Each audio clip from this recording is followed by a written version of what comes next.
So here in Mari for the last video, where we just have a look a few of the tools here. So I don't go through all of them, but I think a few one are worth to mention it. So we can insert here a new merge node, go for a paint node, make it with an alpha of 0, and because we are painting here in the color channel, disable the scalar one.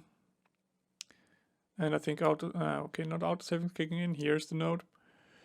So if you painting here on this paint buffer, or the piece of glass, how it's often called, there is something which is very useful. So let's say we have painted here our data and it's still not baked down.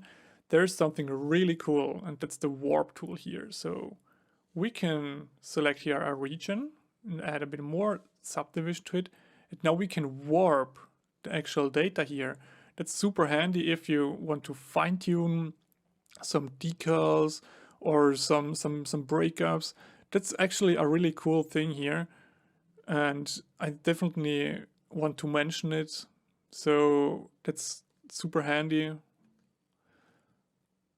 So you can fine-tune it, and you can press B on the keyboard to bake it down, and you have it warped there. So one thing to mention as well here is under, where is it? I think it's under painting. Yes, you have here a few masking options. So let's collapse it here. So we have here the depth mask, which is turned off by default. So you can turn it on, and it will create a mask for the depth. There is a masking here, I think. Yeah, make preview enabled. So now we can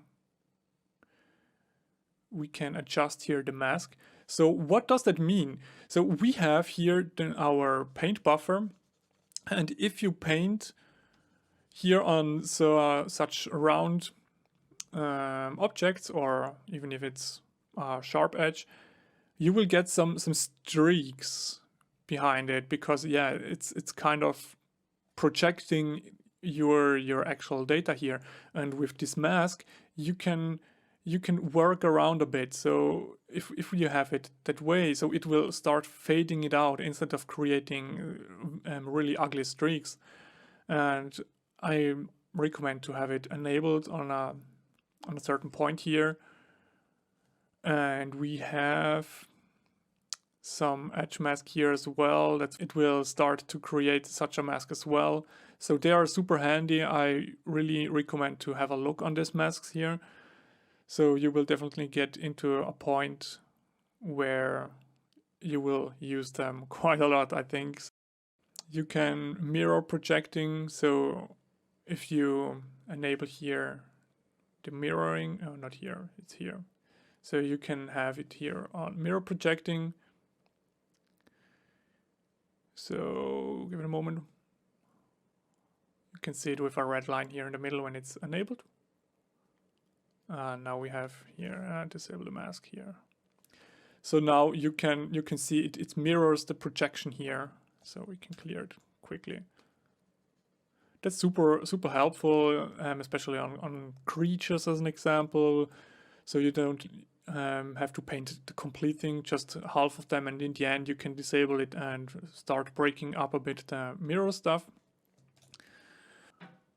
I think that's pretty much it. I mean, Mari is super powerful, and it has so much options and so much more things to do. I highly recommend look through the nodes which are inside of Mari, and be active on some Discord servers or communities. Ask there some questions and watch other tutorials. So Mari is a bit of a rabbit hole. You can deep dive so much in this amazing tool. And yeah, I hope this tutorial series was a bit helpful to you to get a smooth start into the tool. So I know it can be a bit tricky at the beginning, especially when you come over from Substance Painter. So you have to wrap around here a bit your head to get used to the tool, but as soon as you work it a bit with it and you did a few small projects, you will love it. I think so. Yeah. And I think that's enough said. And I wish you happy painting and see you then. Bye bye.